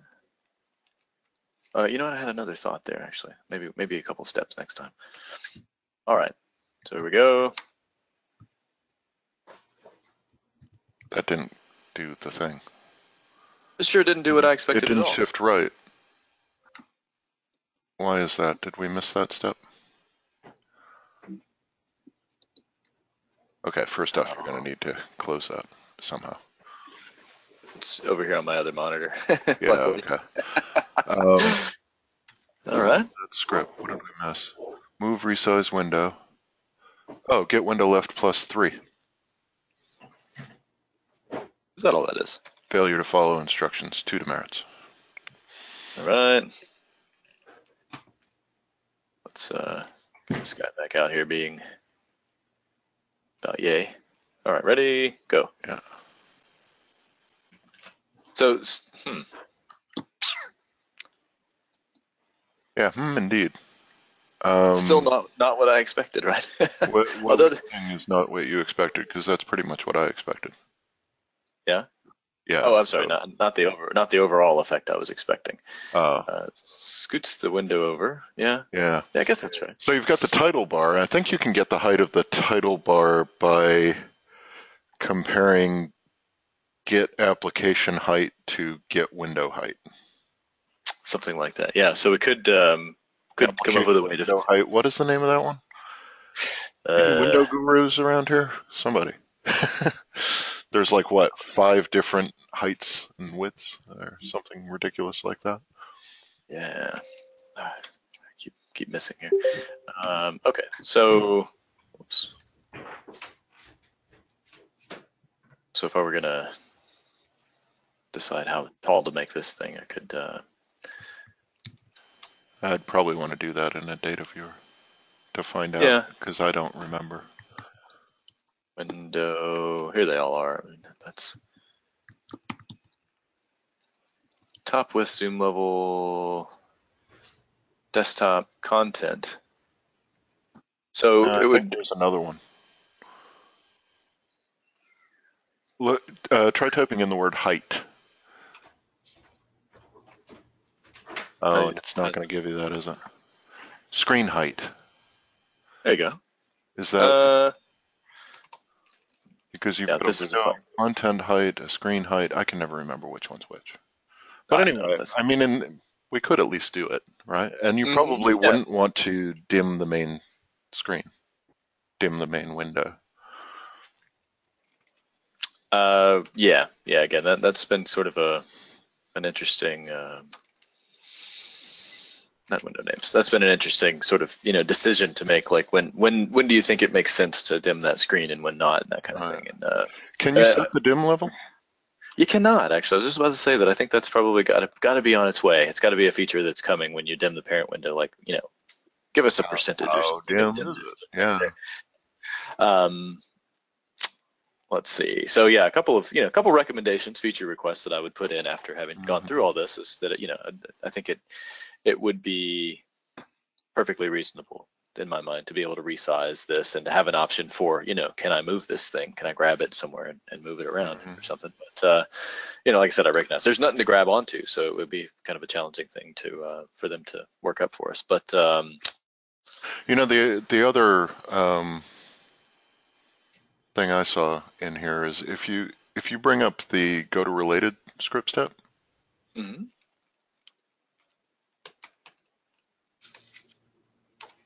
And look at that as a card window. Right, so go to layout, show in new window.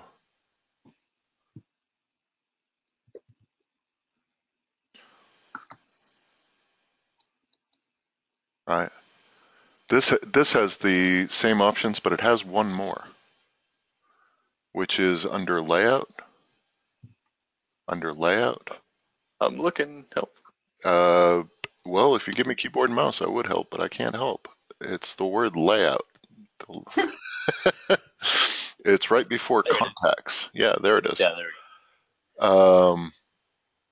Oh, you're not seeing it here.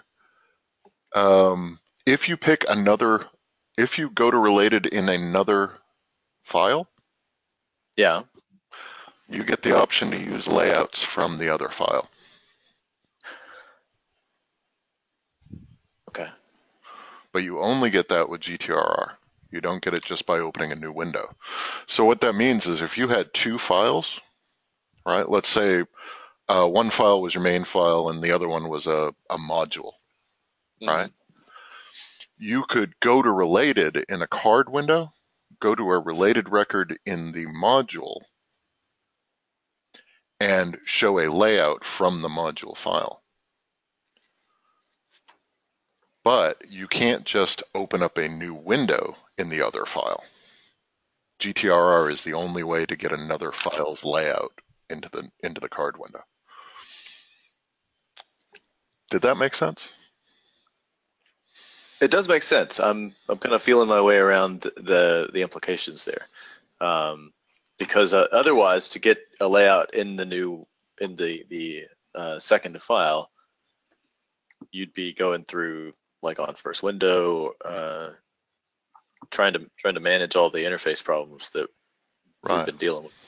Yeah, but if you wanted, yeah, if you want to show a card window with a layout in another file, you can do it, but you have to get there through GTRR. There's no other way to get there. Huh.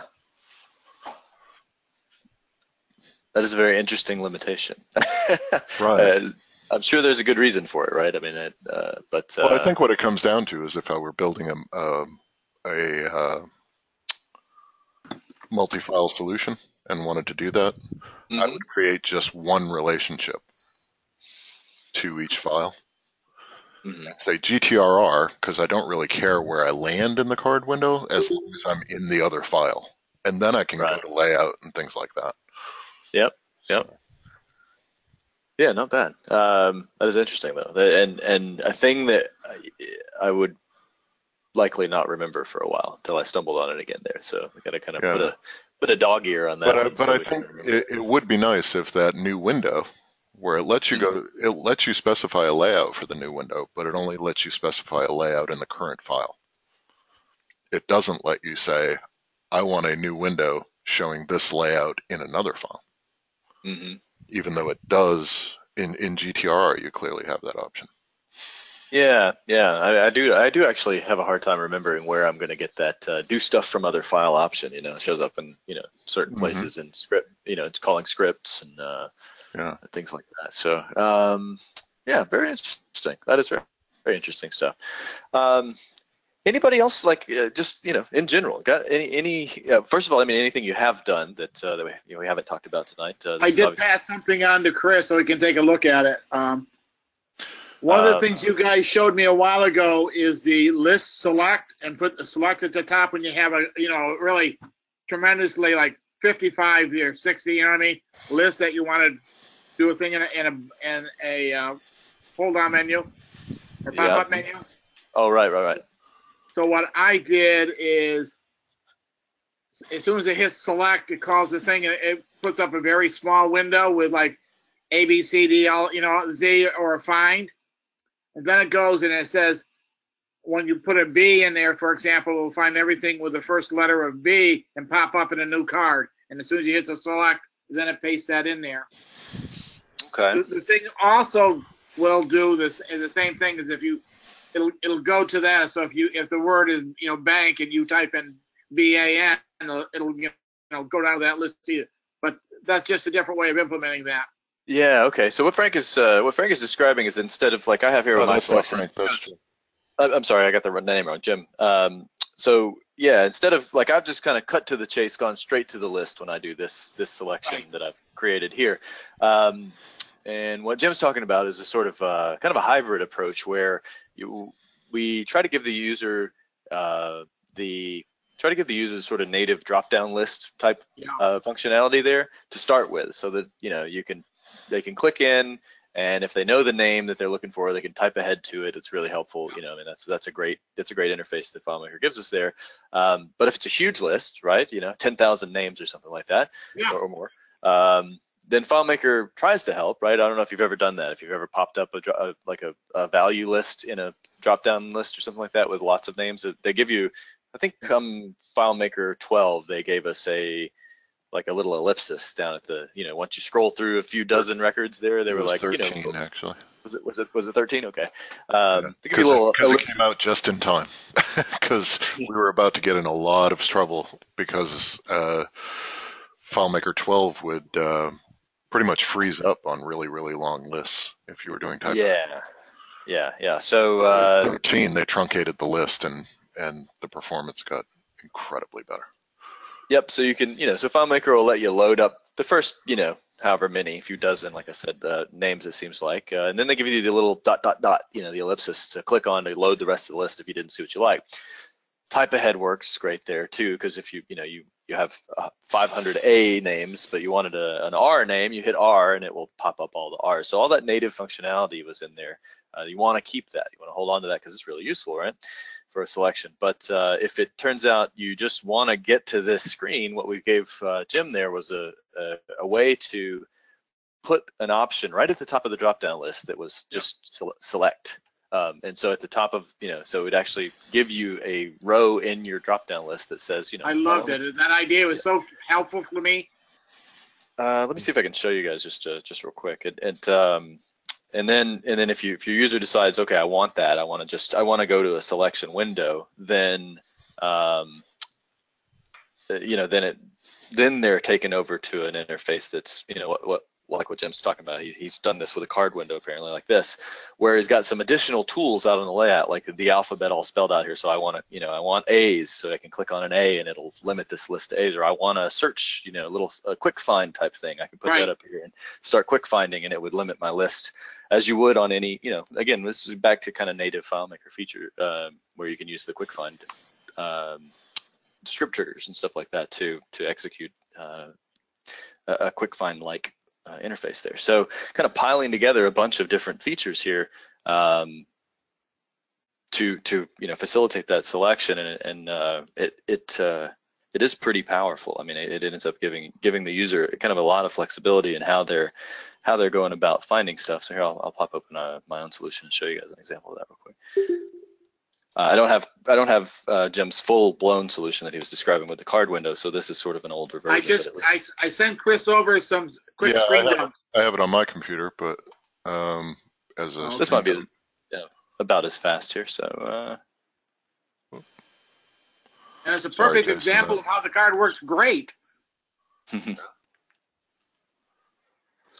Here like I said, I've implemented my splash screen in my own project management system here, so getting to see that in production there. All right, so let's see if I go to contacts. I'll just show all here. Is that a good one? No, probably where did I not. Want to go, Chris? If you want to demo selection, go to addresses. Oddly enough, yeah, that's. It's the simplest example. I just can't find it. Contact info. Here we go. Yeah, any one of those, really, where you pick a contact. Okay. Okay, so here I have the address for Chris Kane. If I want to choose which contact this address belongs to, I get a sort of native FileMaker drop-down list feature here. Lots of, we have some thousands of contacts in here, and I can type ahead. So if I wanted to jump to R's, let's see, R-A-N, ran out. So all that's kind of native FileMaker type features there. But the thing that Jim was describing is that at the top of this list, I've created this little option to go, I want to choose. And if I click that, I get, in our case, a quick find kind of set up. But if I just keep going here, here's what Jim has described as he split this part where you get a list, the selection, the selection list here in a card window. So so you can see how we've kind of combined the pop-up drop-down list type matching tool for selection along with more robust, like come to another screen where I can do a find or filter the results and that kind of thing, and then eventually pick, I want to assign this to building a foundation or something. Okay, so yeah, pretty cool stuff. Oops, that's the wrong Chris. I'll go put my record back where it belongs here. There we go. Okay. So yeah, there you go. So that's again an example of the selection, and coupled with, again, kind of overhauled and coupled with our card window technology now, I think we can definitely present some really snappy stuff. So yeah, Karen mentioned that if you use a list instead of a portal, then one of the benefits is the user can sort. Yep. So yeah. If we present more data. No, because it's not a portal. Oh. Right? So if, we were talking about the possibility of using a card window with a list view in place of some portals, right? I want to see the related, employees or whatever, rather than showing it in a portal that's fixed to the layout. You make a button that opens the card window. That's the same concept that I did, pick your A and get all the, pick. Right, pick but I'm not talking about selection. I'm actually talking about a presentation list. In other words, like that's the only way to see the related employees is not in a portal, but have it come up in a card window with a list. Then the user can sort that list They can filter that list. They can perform do all finds, sorts of yeah. things that really take a lot of workarounds to do in a portal. And also you can have, yeah, and sub-summaries, yeah. Plus, that one list can be reused all over the system. You know, any place that you need a list of, you know, people or a list of products or whatever, rather than having a bunch of hard-coded portals that show that particular relationship, everything can point to one list layout that has sort sounds so much capability, cleaner. doesn't it? I Yeah. mean, just to have, like I was saying in the chat, you know, if we could combine that with the list filtering that we saw from Charles recently in FMPUG, Yeah. where he was showing how he, you know, builds abstracted filtering tools on all his lists. You know, you could have like an Uber list that gets used for everything. Sorry, say again? Does table view work in cards? I was don't just see why it wouldn't. picturing Yeah. like them having a kind of easy to rearrange, you know, Oh yeah, because then you can even down and dirty portal. move your columns. Yeah, Right. that would be what can I do? pretty neat. Pretty cool, right? Let's see if I switch records. Go over here. I don't know if table view works, and that's Let's try. Yeah, it. I can't open. Well, I can't open the status area. Yeah. Hold on. Right, right. Yep. Let's see. Open related contact list. There's the card window. What's the script step for that? Good question. View as. Yeah. Yes. There we go. We really don't use table view for much of anything. No. Actually, we use list view for pretty much everything. So. Yeah. Now, I was just imagining if it's everywhere, they might want to rearrange the columns. Negative. Maybe. No, apparently you can't. Didn't work? Oh well. No. Doesn't seem to. Yeah, what error does it throw? Record is missing. Oh, well, dude, you did it again. Oh, you have new come employees. On. That's it. I'm hiring Fred back. This is too inconvenient. Right, you really need to. And you also need to close that card window. Yeah. Yeah, see, I would not try and hide that card window.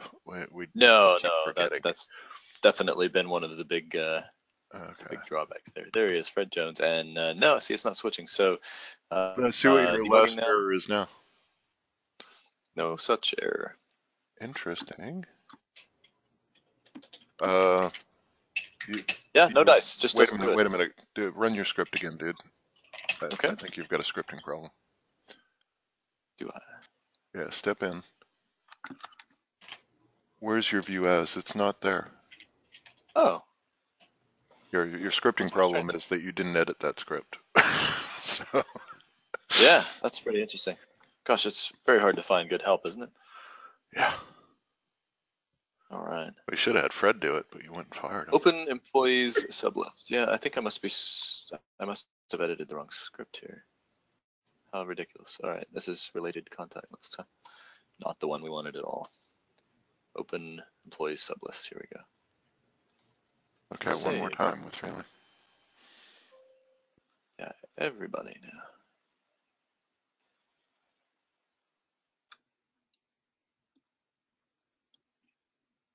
Yes.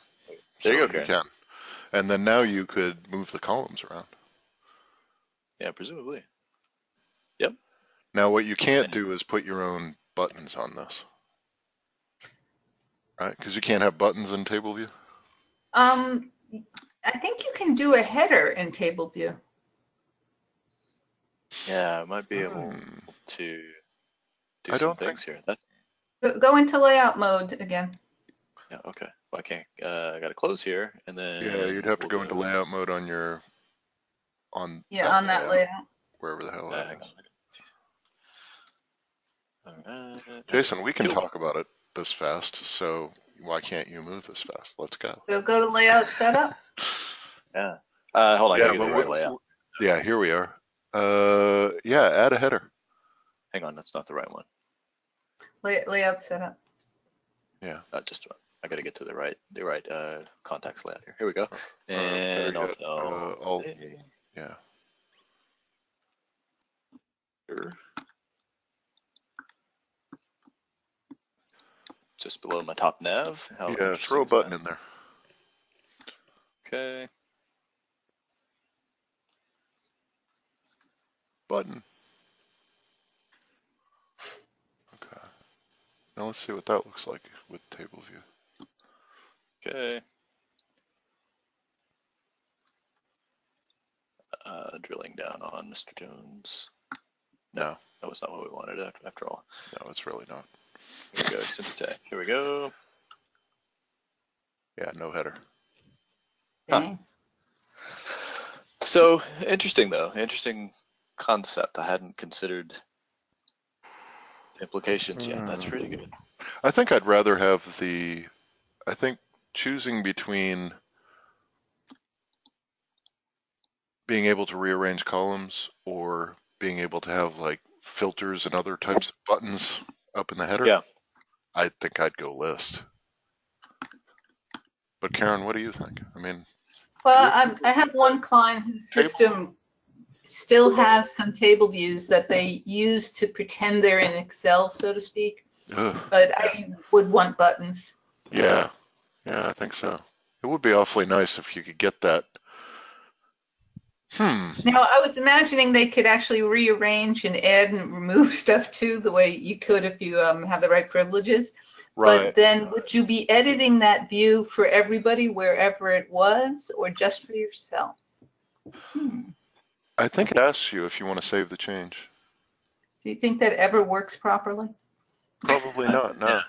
No idea, yeah, definitely. I just don't use not table. a lot of experience. I'm not sure, but I use it for troubleshooting. Yeah, that's like where I need try the plus button there, Jason. What is it you want to do? Add a field? All the way to the right. Which part of this right do you not? Okay. Yeah, all the way to the right. Adding the field. You need that other button. Yeah, I just added a new field to the table. All right, maybe we shouldn't touch this. Yeah, table view exploration. Next meeting, how to use table view. Yeah. Karen will be presenting. Yes. About table views. You have a month to figure it out, Karen. Positively riveting. So what version do you think FileMaker is going to combine this card view and basically allow us to take data from wherever and place it all into the same screen? So basically like 4 card views would make up your screen. Oh, that would be nice. Poof, wow, yeah. What's our Servoy, Chris? Yeah. Yeah, that's another sort of database application development platform. It's actually, I think it's a FileMaker spinoff. History of Servoy. Go Google that one. Servoy maybe more SQL based. Oh, it is definitely SQL based. Yeah, on the back end, but database. Yeah, I thought it connected to whatever database you wanted to connect it to, or it was very, very open that way. Yeah. Yeah. So definitely a different tool altogether. But what's one of the things they do that I liked, because I did some Servoy programming years ago. It's changed a lot since then. But in Servoy, a portal is actually you're showing another layout, which is a list. Yeah, they don't even have a portal really. You have to do what we just you described. create a list layout and put it on your form layout. Which makes a lot of sense. It really does. So it's a lot like it's definitely a lot like what we've just been toying around with here, been trying to kind of fake out this portal view here. But of course, Servoy does it in a way that allows you to really embed it as part of the layout, interact with the other parts of the layout that aren't your card window, that kind of stuff. So we're getting there. I think that, like I said, that'd be a very powerful tool if we could figure out just how to break the rest of those little constraints we've got. But anyway, I think this has been a fun talk. Thank you guys for joining me and going through this stuff. It was certainly a good time to fiddle around with some of this new stuff in FileMaker, and like I said, the possibilities here for abstraction for us and our ilk is are great. You know, I think there's a lot of things that we're going to be able to do for our users that we just probably wouldn't have done before, because we're like, gosh, I can make that on screen for you, but it is going to be a bear to maintain long term. You know, it's a lot of change. You know, anytime you want to edit, it's a lot of changes. So we talk people out of some of these features a lot of times, and now I think that's wide open for us. So pretty excited about that. So if anybody else has anything else you want to throw in, we're coming. Well, I think we've run over a little bit here, but I think we can wind down and call it an evening. Thank you. All right. Yeah, thank you all. Really appreciate you attending and taking a listen. Maybe next month we'll talk about DEF CON. That did turn into a longer discussion. Did anybody here go to DEF CON? Me. Yeah. That's Karen. Cool. And who else was that? Shin went. Ah. She's on mute. Okay. There was one. I heard somebody else speak up too. Doug. Yeah, Doug. Who that was? Was that Doug? But yeah, we'd love to hear what you guys thought of it. So, but I do think we're running out of time today. So. Next time. Yeah, next Thank you, Jason. Thanks, guys. Yeah, certainly. Hey, everybody have a good night. Yep. All right, take care. Take care, guys.